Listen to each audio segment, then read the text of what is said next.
What deism exactly means is quite blurry, as there are various nuances, but the basic idea behind it is that there is some kind of creator, but that after he created everything, he basically sat back and let everyone get on with it.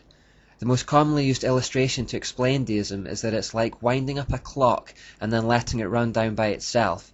We don't interfere with the clock after it's been wound. The natural mechanisms built into the clock see to it that the hands keep moving around the face as they should.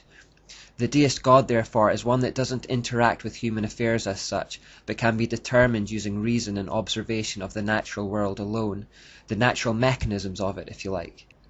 Because he doesn't interact with human affairs, deists believe God had given no direct revelations to any human being.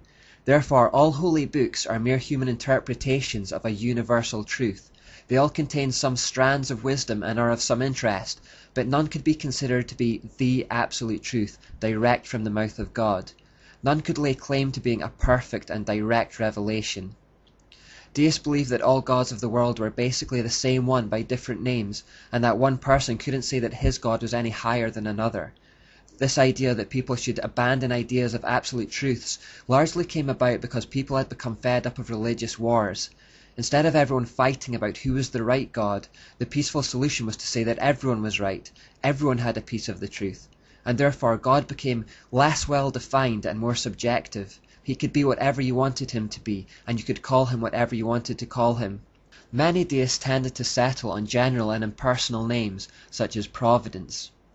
This generalized God was involved in all the seemingly diverse religions and observable in nature, but you couldn't know him personally. Deism was a forerunner to pantheism, not just that God is observable in nature, but that God is nature. God is the trees, the stones, the birds, the rivers. Some deists believe that God interacted with people through creation, and pantheists went one step further and said that God is creation. In pantheism, however, God tellingly normally becomes female and is referred to as Mother Nature or Mother Earth. Use of that term can slip out quite easily, but we should try to eliminate it from our speech. There is no Mother Earth or nature or anything. There is a Father God. Sometimes people personalize Mother Nature and call her Gaia, and that's just the goddess again. Deism was also the forerunner to universalism, the idea that everyone will get to heaven through belief in their own gods. Because they thought that all the different names people had for God were referring to the same one, it didn't really matter which one you believed in. Deists, in keeping with the increasing bent towards science, began thinking of God in scientific terms. They began referring to him by the umbrella term, the Grand Architect of the universe.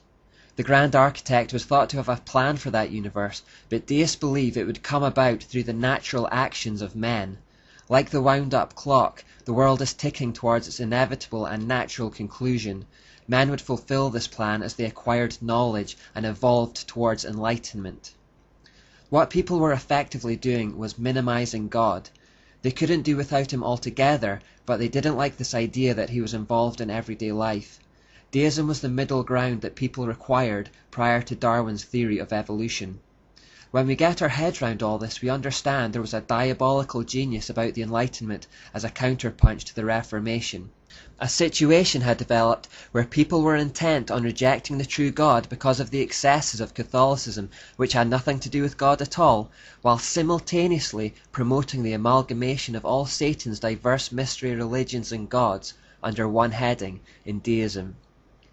Now it was these so-called enlightened deists, searching for alternative truths about spirituality that would take them away from the Christian God, who began to join Freemason lodges. Freemasonry's history is shrouded in secrecy, but up until a certain point at least, it seemed to have the appearance of being a relatively innocuous organization. But from this point onwards, it became a kind of church of deism, and in time, the purest form of the Babylonian mysteries in existence.